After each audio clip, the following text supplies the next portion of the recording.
Au nom du Père et du Fils et du Saint-Esprit. Amen. Le Seigneur soit avec vous et avec votre esprit. Chers amis, chers internautes de Oumichari TV, bonjour et bienvenue en ce 6e dimanche du temps ordinaire de l'année C. Nous allons écouter l'Évangile selon Saint Luc au chapitre 6, les versets 17 et 20 à 26. En ce temps-là, Jésus descendit de la montagne avec les 12 et s'arrêta sur un terrain plat. Il y avait là un grand nombre de ses disciples et une grande multitude de gens venus de toute la Judée, de Jérusalem et du littoral de Tyr et de Sidon. Et Jésus, levant les yeux sur ses disciples, déclara : « Heureux vous les pauvres, car le royaume de Dieu est à vous.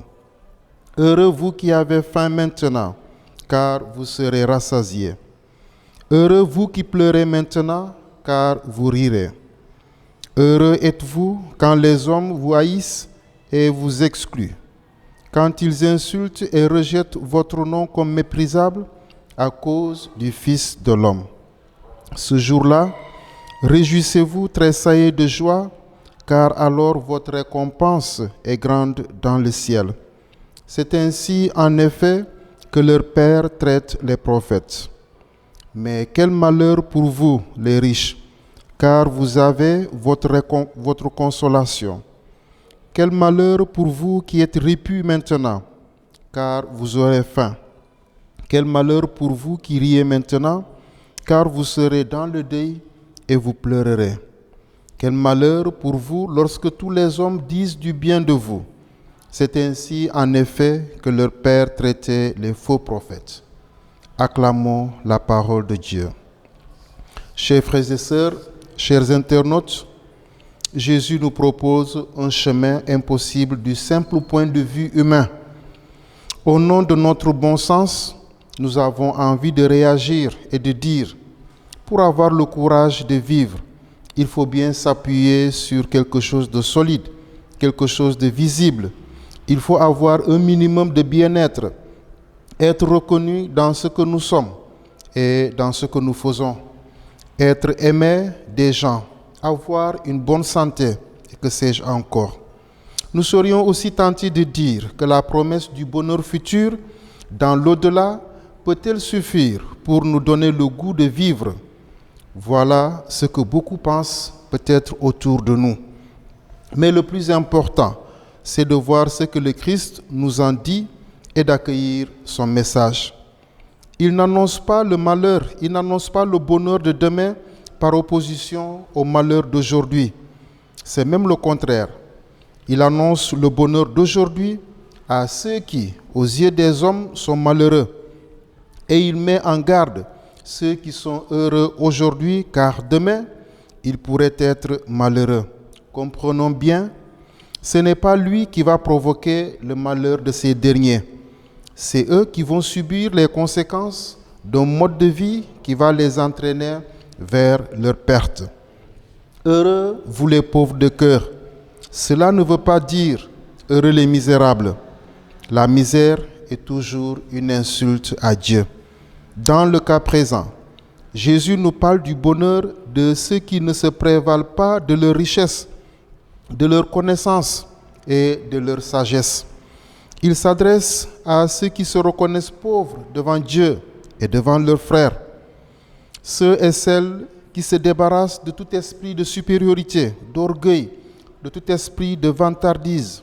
Ceux-là sont entièrement disponibles pour accueillir la bonne nouvelle de l'Évangile. Par contre, malheur à moi si mes biens matériels tendent à me replier sur moi-même, si je mets ma joie dans mon argent et dans ma réussite matérielle, j'ai alors un cœur de païen. Mais tout cela ne dure qu'un temps. Les richesses que nous accumulons ne valent que dans le monde des hommes, dans le monde d'ici-bas.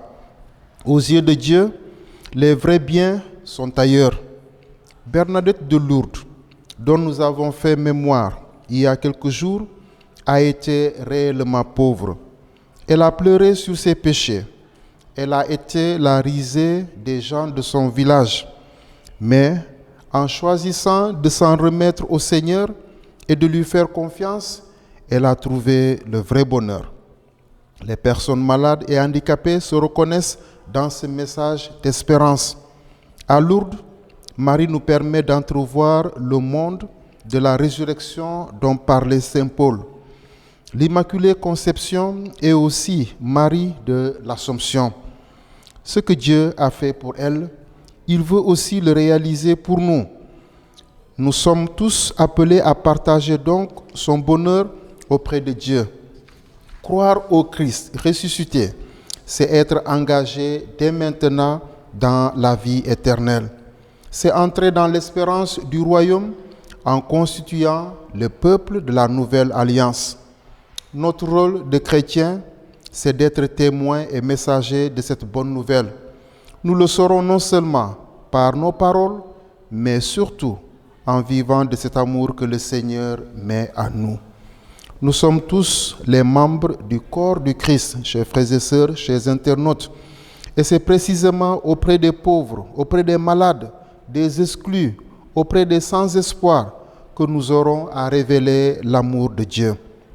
Par notre manière de vivre, d'aimer et d'accueillir, nous montrons au monde qu'il y a une place pour chacun dans le royaume de Dieu.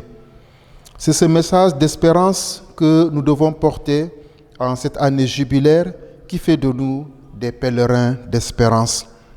Nous sommes tous invités donc à passer de la sagesse des hommes à la sagesse de Dieu qui est fondée sur l'amour.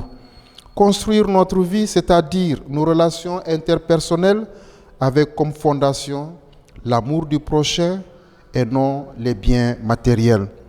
Le Christ ressuscité est vainqueur de la mort et du péché. C'est en lui que nous mettons notre foi en préparant activement le royaume de demain. Chacun, qu'il soit malade ou bien portant, y a sa part. À la suite du Christ, nous pouvons tous apporter la pierre précieuse de l'amour. Il ne peut y avoir d'exclus pour le royaume de Dieu. Le message des béatitudes est toujours d'actualité, chers frères et sœurs, chers internautes. La dignité éternelle de l'homme est en péril lorsque les intérêts économiques et financiers deviennent des objectifs majeurs. Alors, faisons attention. La bonne santé d'une société ne se mesurera jamais à la seule capacité de soigner les corps. Elle se mesurera aussi à sa capacité de vivre la fraternité, de vivre la solidarité, de vivre l'amour. Ce qui est premier, c'est que toute notre vie soit remplie d'amour de Dieu. Le corps disparaîtra, les biens matériels s'épuiseront, l'amour ne passera jamais. Merci de votre attention et à dimanche prochain.